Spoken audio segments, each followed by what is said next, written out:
نعم. تفضل. بسم الله، الحمد لله، والصلاة والسلام على رسول الله وعلى آله وصحبه ومن والاه.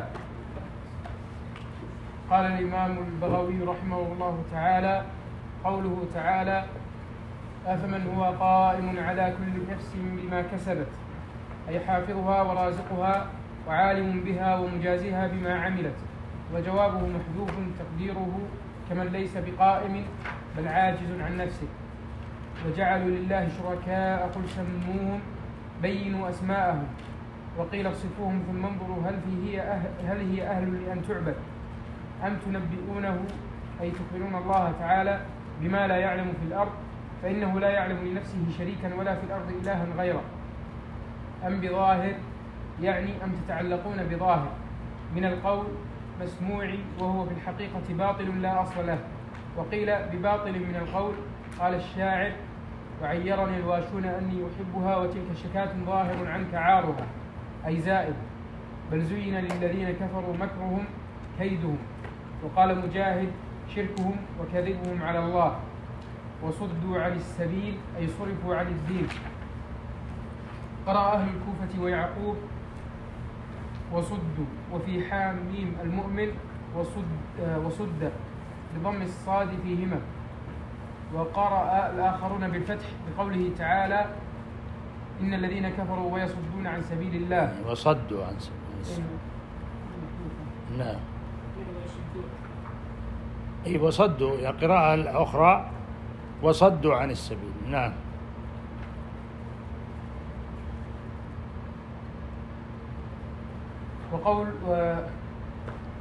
وقوله الذين كفروا وصدوا عن سبيل الله: ومن يضلل الله بخذلانه إياه فما له من هاد، لهم عذاب في الحياة الدنيا بالقتل والأسر، والعذاب الآخرة أشد، وما لهم من الله من واق، وما لهم من الله من واق مانع يمنعهم من العذاب. قوله عز وجل: مثل الجنة التي وعد المتقون، أي صفة الجنة. قوله تعالى: ولله المثل الأعلى، أي الصفة العليا تجري من تحتها الأنهار، أي صفة الجنة التي وعد المتقون أن الأنهار تجري من تحتها. وقيل مثل صلة مجازها الجنة التي وعد المتقون تجري من تحتها الأنهار، وكلها دائم، أي لا ينقطع ثمرها ونعيمها. وظلها، أي ظلها ظليل لا يزول، وهو رد على الجهمية حيث قالوا إن نعيم الجنة يفنى. تلك عقبى، أي عاقبة الذين اتقوا، يعني الجنة، وعقبى الكافرين النار. قوله عز وجل: والذين آتيناهم الكتاب، يعني القرآن، هم أصحاب محمد صلى الله عليه وسلم، يفرحون بما أنزل إليك من القرآن. ومن الأحزاب، يعني الكفار الذين تحزبوا على رسول الله صلى الله عليه وسلم، وهم اليهود والنصارى. من ينكر بعضه، هذا قول مجاهد وقتادة. قال الآخرون: كان ذكر الرحمن قليلا في القرآن في الابتداء، فلما أسلم عبد الله بن سلام وأصحابه ساءهم قلة ذكره في القرآن مع كثرة ذكره في التوراة، فلما كرر الله ذكره في القرآن فرحوا به، فأنزل الله سبحانه وتعالى: والذين آتيناهم الكتاب يفرحون بما أنزل إليك ومن الأحزاب من ينكر بعضه، يعني مشرك مكة حين كتب رسول الله صلى الله عليه وسلم في كتاب الصلح: بسم الله الرحمن الرحيم، قالوا ما نعرف الرحمن إلا رحمن اليمامة، يعنون مسيلمة الكذاب، فأنزل الله عز وجل: وهم بذكر الرحمن هم كافرون، وهم يكفرون بالرحمن. وإنما قال بعضه لأنهم كانوا لا ينكرون ذكر الله وينكرون ذكر الرحمن. قل يا محمد إنما أمرت أن أعبد الله ولا أشرك به، إليه أدعو وإليه مآب، أي مرجعي. وكذلك أنزلناه حكما عربيا، يقول: كما أنزلنا إليك الكتاب يا محمد، فأنكره الأحزاب. كذلك أنزلنا الحكم والدين عربيا، نسب إلى العرب لأنه نزل بلغتهم فكذب به الأحزاب. وقيل نظم الآية: كما أنزلت الكتب على الرسل بلغاتهم، فكذلك أنزلنا عليك الكتاب حكما عربيا، ولئن اتبعت أهواءهم في الملة. وقيل في القبلة: بعدما جاءك من العلم ما لك من الله من ولي ولا واق، يعني من ناصر ولا حافظ. قوله تعالى ولقد أرسلنا رسلا من قبلك، روي أن اليهود وقيل إن المشركين قالوا إن هذا الرجل ليست له همة إلا في النساء، فأنزل الله تعالى ولقد أرسلنا رسلا من قبلك وجعلنا لهم أزواجا وذرية وما جعلناهم ملائكة لا يأكلون ولا يشربون ولا ينكحون وما كان لرسول أن يأتي بآية إلا بإذن الله. هذا جواب عبد الله بن أبي أمية. ثم قال لكل أجل كتاب، يقول لكل أمر قضاه الله كتاب قد كتبه فيه ووقت يقع فيه. وقيل لكل أجل أجله الله كتاب أثبت فيه. وقيل فيه تقديم وتأخير، تقديره أي لكل كتاب أجل ومدة، أي الكتب المنزلة لكل واحد منها وقت ينزل فيه. يمحو الله ما يشاء ويثبت، قرأ ابن كثير وأبو عمرو وعاصم ويعقوب، ويثبت بالتخفيف، وقرأ الآخرون بالتشديد، واختلفوا في معنى الآية. فقال سعيد بن جبير وقتادة يمحو الله ما يشاء من الشرائع والفرائض فينسخه ويبدله، ويثبت ما يشاء منها فلا ينسخه. قال ابن عباس يمحو الله ما يشاء ويثبت إلا الرزق والأجل والسعادة والشقاوة. وروينا عن حذيفة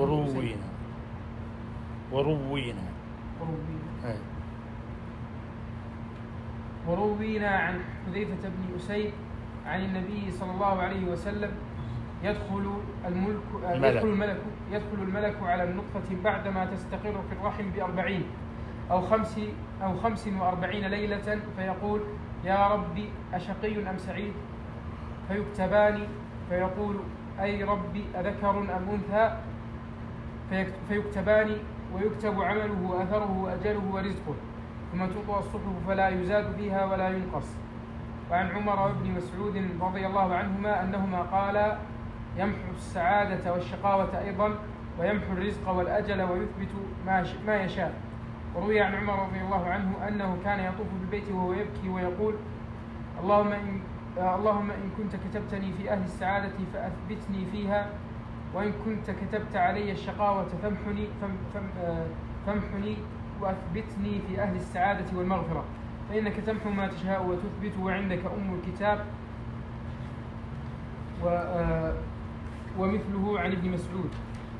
وفي بعض الآثار أن الرجل يكون قد بقي من عمره 30 سنة فيقطع رحمه فترد إلى 3 أيام، والرجل يكون قد بقي من عمره 3 أيام فيصل رحمه فيمد إلى 30 سنة. أخبرنا عبد الواحد المليحي أخبرنا أبو منصور السمعاني حدثنا أبو جعفر الرياني حدثنا حميد بن زنجوي حدثنا عبد الله بن صالح حدثنا الليث بن سعد حدثني زيادة بن محمد الأنصاري عن محمد بن كعب القرظي عن فضالة بن عبيد عن أبي الدرداء رضي الله عنه أنه قال قال رسول الله صلى الله عليه وسلم ينزل الله عز وجل في آخر 3 ساعات يبقين من الليل، فينظر في الساعة الأولى منهن في أم الكتاب الذي لا ينظر فيه أحد غيره فيمحو ما يشاء ويثبت. وقيل معنى الآية إن الحفظة يكتبون جميع أعمال بني آدم وأقوالهم، فيمحو الله من ديوان الحفظة ما ليس فيه ثواب ولا عقاب، مثل قوله أكلت شربت دخلت خرجت ونحوها من كلام هو صادق فيه، ويثبت ما فيه ثواب وعقاب. هذا قول الضحاك والكلبي. وقال الكلبي يكتب القول كله حتى إذا كان يوم الخميس طرح منه كل شيء ليس فيه ثواب ولا عقاب. وقال عطية عن ابن عباس هو الرجل يعمل بطاعة الله عز وجل ثم يعود لمعصية الله فيموت على ضلالة فهو الذي يمحو، والذي يثبت الرجل يعمل بطاعة الله فيموت وهو في طاعة الله عز وجل فهو الذي يثبت. وقال الحسن يمحو الله ما يشاء أي من جاء أجله يذهب به ويثبت من لم يجئ أجله إلى أجله. وعن سعيد بن جبير قال يمحو الله ما يشاء من ذنوب العباد فيغفرها ويثبت ما يشاء فلا يغفرها. قال عكرمة يمحو الله ما يشاء من الذنوب بالتوبة ويثبت بدل الذنوب حسنات، كما قال الله تعالى فأولئك يبدل الله سيئاتهم حسنات. وقال السدي يمحو الله ما يشاء يعني القمر ويثبت يعني الشمس، بيانه قوله تعالى: فمحونا آية الليل وجعلنا آية النهار مبصرة. قال الربيع: هذا في الأرواح يقبضها الله تعالى عند النوم، فمن أراد موته محاه فأمسكه، ومن أراد بقاءه أثبته ورده إلى صاحبه. بيانه قوله عز وجل: الله يتوفى الأنفس حين موتها، الآية. وعنده أم الكتاب أي أصل الكتاب، وهو اللوح المحفوظ الذي لا يبدل ولا يغير. وقال عكرمة عن ابن عباس رضي الله عنهما: هما كتابان، كتاب سوى أم الكتاب يمحو منه ما يشاء ويثبت، وأم الكتاب الذي لا يغير منه شيء. وعن عطاء عن ابن عباس رضي الله عنهما قال: إن لله تعالى لوحا محفوظا مسيرة 500 عام من درة بيضاء لها دفتان من ياقوت، لله فيه كل يوم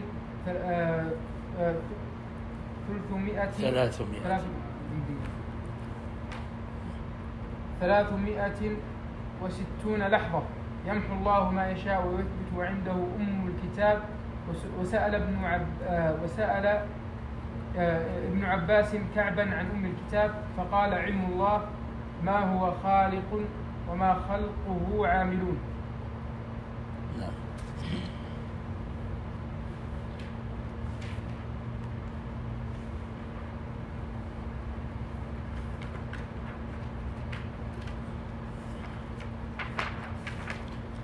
بسم الله الرحمن الرحيم. الحمد لله رب العالمين، صلى الله وسلم على نبينا محمد وعلى آله وصحبه أجمعين. اللهم علمنا ما ينفعنا وانفعنا بما علمتنا وزدنا علما يا رب العالمين. سبحانك لا علم لنا إلا ما علمتنا إنك أنت العليم الحكيم.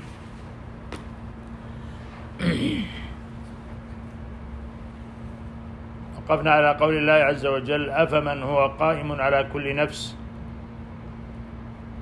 كل نفس بما كسبت وجعلوا لله شركاء قل سموهم أم تنبئونه بما لا يعلم في الأرض أم بظاهر من القول بل زين للذين كفروا مكرهم وصدوا عن السبيل ومن يضلل الله فما له من هاد. يبين الله عز وجل في هذه الآية أنه جل وعلا هو المستحق للعبادة، وأن ما يعبده المشركون من الأصنام وغيرها كلها لا تستحق العبادة، لأن ليس فيها صفات الإله الحق الذي هو جل وعلا قائم على كل نفس بما كسبت. فالله عز وجل هو القائم على كل نفس بما كسبت، فيعلم مستقرها ومستودعها، سواء منكم من جهر بالقول، من أسر القول ومن جهر به، ومن هو مستخف بالليل وسارب بالنهار. في هذه السورة ذكر الله عز وجل هذه الآية، وفي آيات كثيرة بين أن الله عز وجل مطلع على عباده، وما تكون في شأن وما تتلو منه من قرآن ولا تعملون من عمل إلا كنا عليكم شهودا إذ تفيضون فيه. فالله عز وجل مطلع على عباده،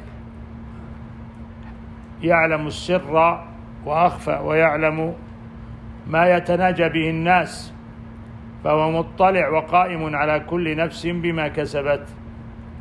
فيستفهم ربنا استفهاما إنكاريا وتعجبيا: أفمن هو قائم على كل نفس بما كسبت، وهو الله جل وعلا. فهذا مبتدأ، الاستفهام له الصدارة دائما، ويكون إعرابه مبتدأ، يكون إعرابه مبتدأ، والمبتدأ لا بد له من خبر، فإذا جاء المبتدأ فلا بد أن يخبر عنه، وإلا لا يتم الكلام. فأين خبر أفمن هو قائم على كل نفس بما كسبت؟ أيوة، أفمن هو قائم على كل نفس بما كسبت، فما هو خبره؟ قائم لا، أفمن هو قائم هو الاستفهام، هو السؤال، الاستفهام الذي وقع مبتدأ. فأين الخبر؟ مقدر. أيوة، ما تقديره؟ الله أكيد، الله هو القائم خلاص. فما تقديره؟ أفمن هو قائم على كل نفس بما كسبت. نعم. إله. لا، إله أكيد إله. يعني أفمن هو قائم على كل نفس بما كسبت، ثم قال بعدها إيش؟ وجعلوا لله شركاء. فهل وجعلوا شركاء خبر؟ لا. إذا ما الخبر؟ قال أبو عبد المجيد إنه مقدر. طيب ما تقديره؟ ها؟ لا، قسمهم هذا بعد وجعلوا شركاء. تقديره أفمن هو قائم على كل نفس بما كسبت كشركائكم أو كمن ليس كذلك مما تعبدون.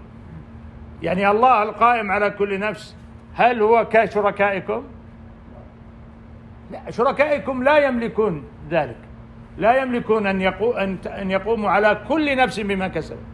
من الذي يقوم على كل نفس بما كسبت؟ ليس إلا الله، ليس إلا الله، فليس إلا الله المعبود. فهل شركائكم تقوم على كل نفس بما كسبت؟ إذن الخبر محذوف يعلم من السياق، فحذفه من البلاغة، كما سبق معنا مرارا في هذا الدرس أن الحذف والإيجاز قد يقصد به البلاغة والتأكيد.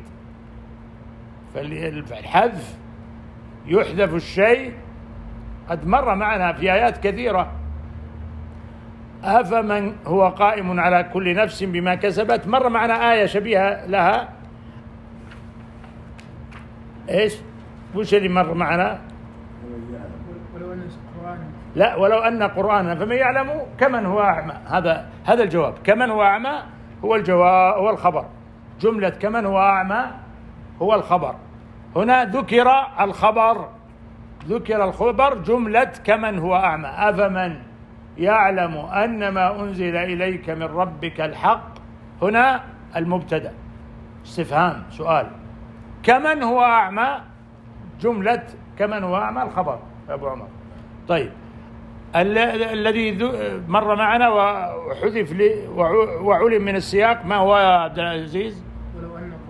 ولو أن قرآنا سيرت به الجبال أو قطعت به الأرض أو كلم به الموتى قل لله الأمر جميعا. أين الجواب؟ أين خبر أن قرآنا؟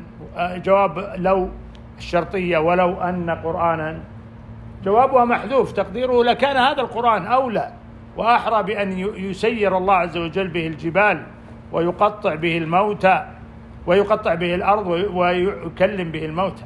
لكن الله عز وجل لم يجعل هذا من الخصائص ما ينزل من الكتب. ولو كان من خصائص ما ينزل من الكتب أن تقطع الأرض أو تسير الجبال لكان هذا القرآن أولى وأحرى بهذا، خاصة وهي إشارة بديعة إلى أن هذا القرآن أعظم مما تطلبون. يعني هذا القرآن الذي الله عز وجل أنزله أعظم آية مما تطلبون وتقترحون على الرسول صلى الله عليه وسلم من إيش؟ من تسيير الجبال وتقطيع الأرض وتكليم الموتى. هذا القرآن أعظم آية لو أنكم تعقلون، لكنكم لا تعقلون فتقترحون الآيات وبين أيديكم أعظم آية وهو كتاب الله عز وجل. فالجواب كما قال عبد العزيز أن هذا محذوف مثله ومثله قول الله عز وجل إن الذين كفروا ويصدون عن سبيل الله والمسجد الحرام في سورة الحج وأمثالها كثير. ومثل هذا قول الله عز وجل أفمن شرح الله صدره للإسلام فهو على نور من ربه فويل للقاسية. طيب أين الخبر؟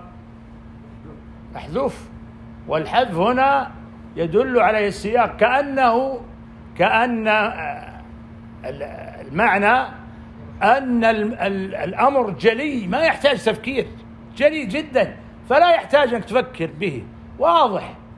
فحذف لدلالة السياق عليه، وحذف لأن المعنى موجود فيه فلا يحتاج أن يزاد فيه أو يوضح.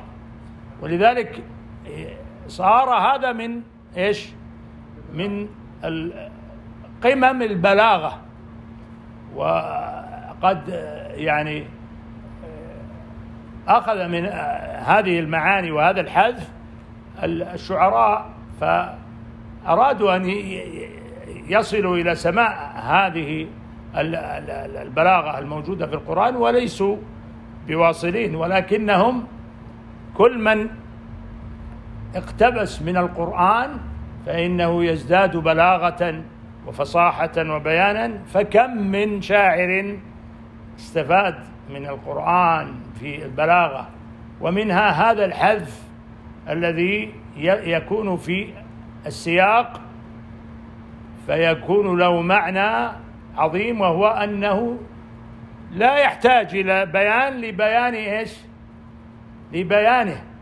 فتوضيح الواضحات يقولون من الفاضحات، فيحتاج توضيح. الأمر واضح جدا.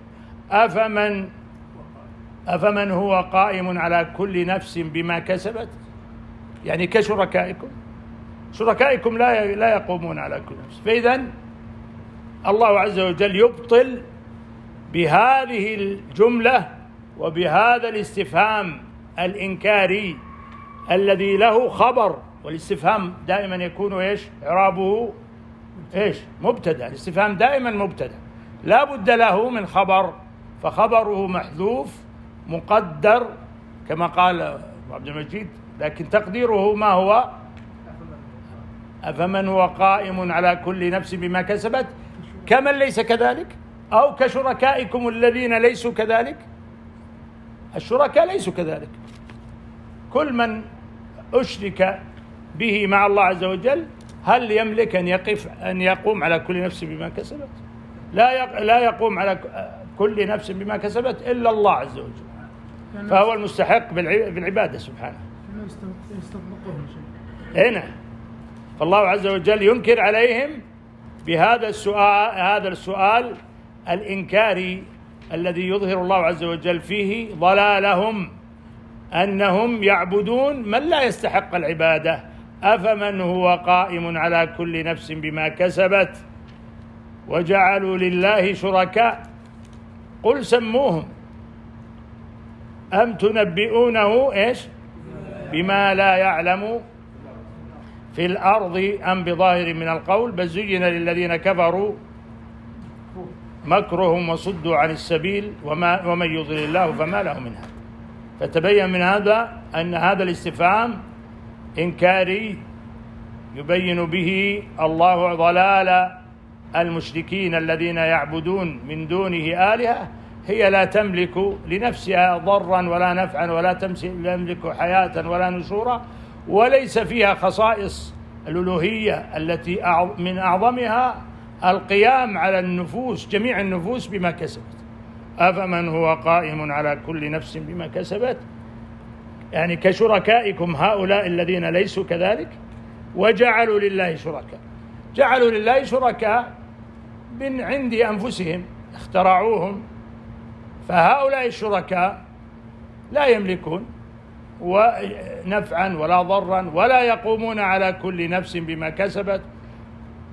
فيقول الله عز وجل قل سموهم، يعني يقول للنبي صلى الله عليه وسلم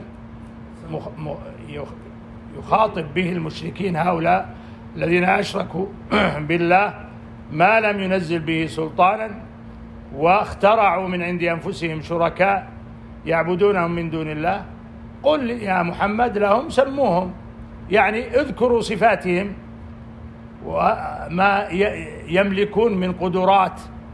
فهل يملكون القيام على كل نفس بما كسبت؟ لا. هل يملكون النفع والضر؟ لا. هل لا يملكون شيئا.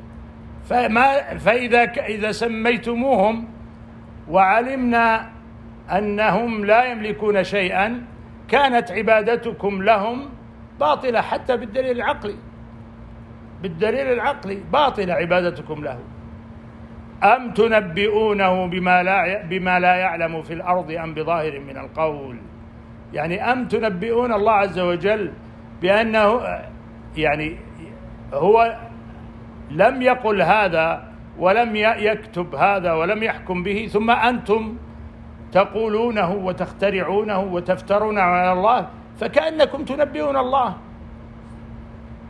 بما لا يعلم إلا عز وجل. تعالى الله عما يقول الظالمون والكافرون والملحدون والجاحدون علوا كبيرا، بما لا يعلم في الأرض أم بظاهر من القول.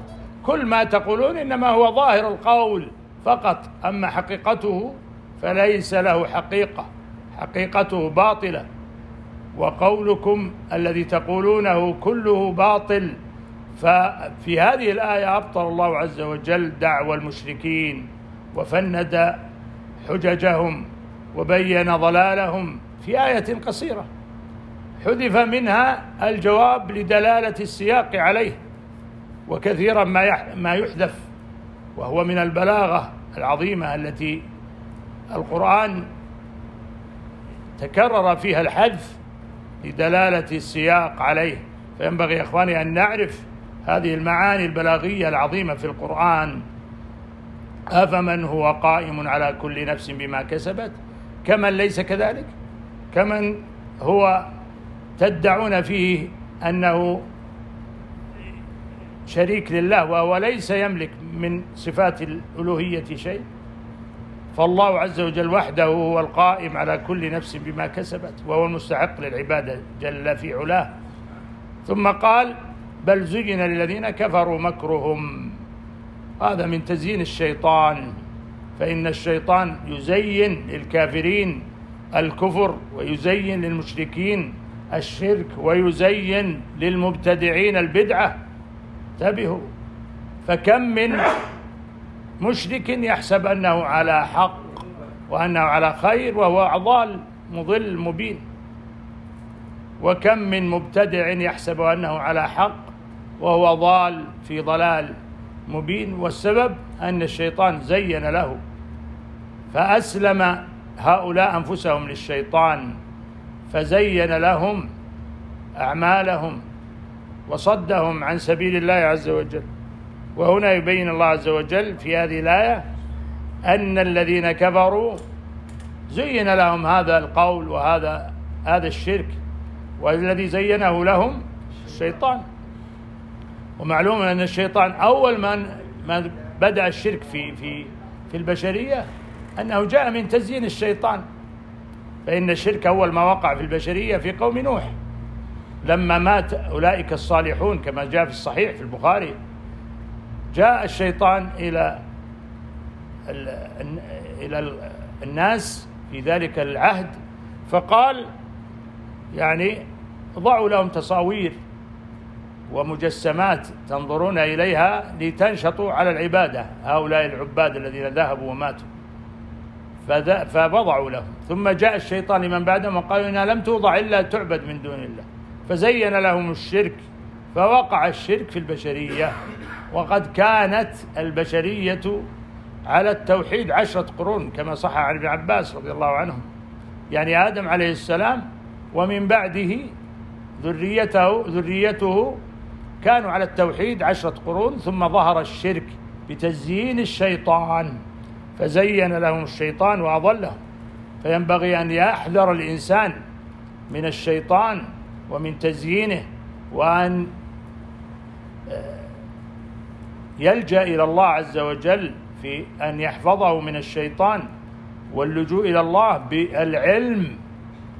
بالعلم الشرعي، فيعلم الكتاب ويعلم السنة التي فيها النجاة بإذن الله. تركتما إن تمسكتم فيهما لن تضلوا بعد أبدا، كتاب الله وسنتي، يقول الرسول صلى الله عليه وسلم. فما حصل الشرك إلا بتزيين الشيطان وبالاستحسان، والبدعة ما تحصل إلا بالاستحسان، فتحصل البدعة باستحسان الشيء، والشيطان هو الذي يحسنها ويزينها. ويكون المبتدع أو المشرك أو الكافر يحسب أنه على شيء وهو ليس على شيء. ولذلك قال العلماء إن المبتدع لا يتوب من بدعته لأنه يحسب أنه على صواب، فقد زين له الشيطان وصده عن السبيل كما قال الله عز وجل في هذه الآية بل زين للذين كفروا مكرهم وصدوا عن السبيل، كما قال عن فرعون بل زين لفرعون سوء عمله وصد عن السبيل. فهذا التزيين من الشيطان، فليحذر الإنسان من الشيطان ويلجأ إلى ربه بأن يتعلم العلم الشرعي الذي يحفظه الله عز وجل به من الشيطان الرجيم. ولذلك الشيطان لا يقدر على العلماء المتمسكين بالكتاب والسنة، ويذهب إلى من؟ العباد. فالعباد، انتبهوا يا إخواني، العباد الذين يحرصون على العبادة وتجدهم في العبادة لهم نشاط وهمة وليس لهم علم، الشيطان يدخل عليهم فيزين لهم بعض الأمور ويزين لهم بعض البدع فيقعون في البدعة، ولو أنهم أخذوا من العلم لحماهم الله عز وجل بالعلم عن البدعة والضلالة. فأكثر ما وقع فيه المبتدعة هو بسبب أنهم تركوا العلم وسلكوا العبادة، فجاء الشيطان وزين لهم بل زين للذين كفروا مكرهم وصدوا عن السبيل ومن يضلل الله فما له من هاد. فالله عز وجل هو الذي يهدي من يشاء ويضل من يشاء، فإذا كتب الله الهداية للإنسان فإنه لا أحد يضله، وإذا كتب الله الضلال على أحد فإنه لا أحد يهديه، ومن يضلل الله فما له من هاد.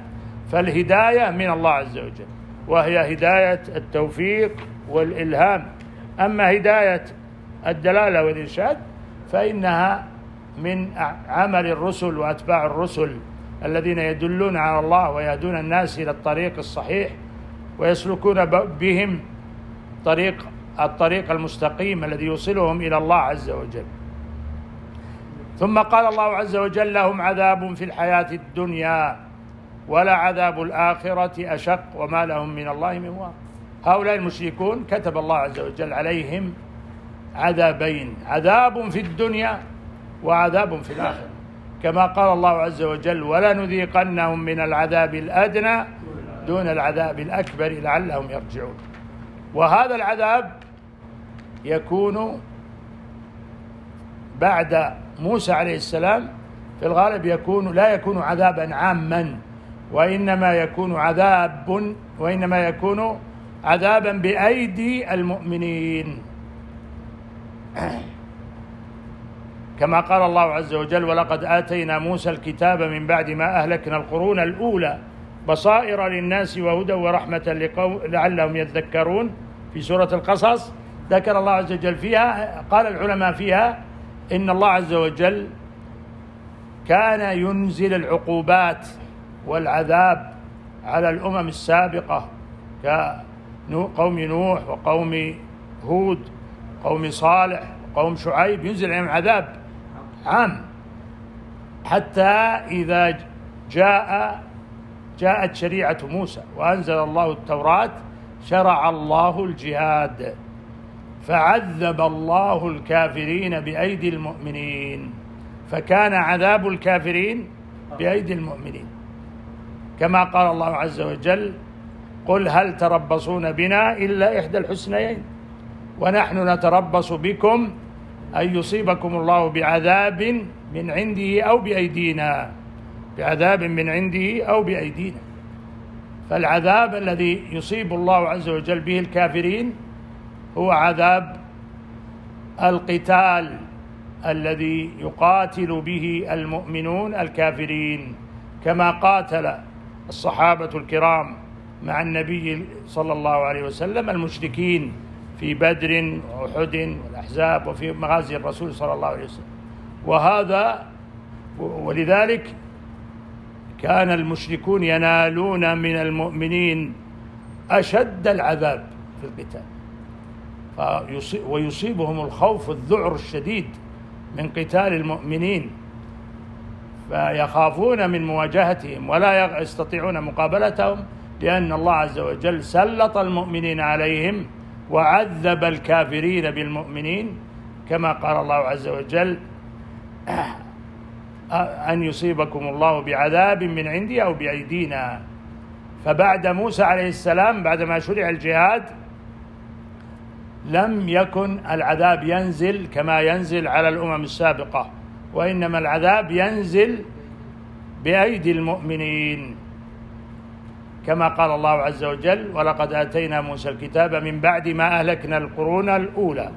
فهلكت القرون الأولى، ثم بعد موسى عليه السلام حصل الجهاد والقتال، فقاتل المؤمنون مع أنبيائهم من عهد موسى عليه السلام إلى وعيسى والنبي صلى الله عليه وسلم: إن الله اشترى من المؤمنين أنفسهم وأموالهم بأن لهم الجنة يقاتلون في سبيل الله فيقتلون ويقتلون وعدا عليه حقا في التوراة والإنجيل والقرآن. كل هذه الكتب كتب الله عز وجل فيها الجهاد، وكتب الله فيها الجزاء العظيم لمن قتل في سبيله. ونقف على هذه الآية: لهم عذاب في الحياة الدنيا ولا عذاب الآخرة أشق. العذاب الآخرة أشق، والعذاب العظيم الذي ينتظرهم، وعذاب الحياة الدنيا هو العذاب بأيدي المؤمنين، وما لهم من الله من واق، فليس لهم من يقيهم من عذاب الله عز وجل. كما ليس لهم من يقيهم من عذاب الدنيا، كذلك ليس لهم من يقيهم من عذاب الآخرة، وعذاب الآخرة أشد وأبقى. وكما قال الله عز وجل: ولنذيقنهم من العذاب أدنى دون العذاب الأكبر. الأدنى هو بأيدي المؤمنين.